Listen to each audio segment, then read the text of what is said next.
The war and the deteriorating economic conditions have forced many families to surrender to a tragic reality in which they get by on the cash earned from selling their properties. Some families were even forced to let go of their kidneys to face the crisis that have wormed their way into their homes. More details on this are in the following report. Mujahid Muhammad, a Yemeni citizen, the war left him nothing in his life, only his kidneys were left, which he is now offering for sale. This was the final decision of Mujahid after living desperately in poverty, facing the living crisis and obtaining housing for him and his 6 children. His decision was to sell one of his kidneys as if it has been destined for this family to eat and drink from the flesh, blood and tears of their father. If I find anyone to buy my kidney, I'm ready to sell it immediately at any time. I have reached a dead end. We don't have any life necessities, and I cannot afford to feed my children.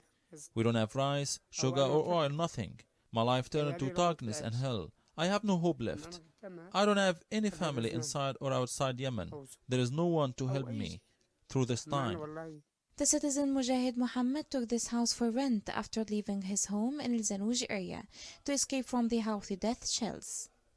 Here, the old and the young share hunger, thirst, cold, rain, heat of the sun, even darkness, and the harshness of life and many requirements that the father is unable to provide amid years of war, displacement and homelessness. I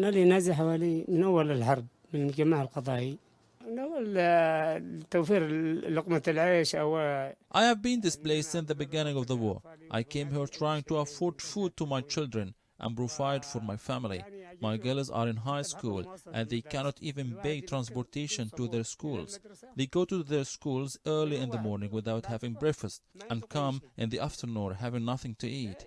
They feel depressed and embarrassed all the time. The situation was narrowed by this family, whose young children were ravaged by famine, to force the father to do what he did not expect to do in life, even it was that miserable. Yemeni citizens continue to suffer during the war, facing poverty, displacement and homelessness. With nothing in their hands to do, they are ready to do anything now to ease the suffering of their children and their families.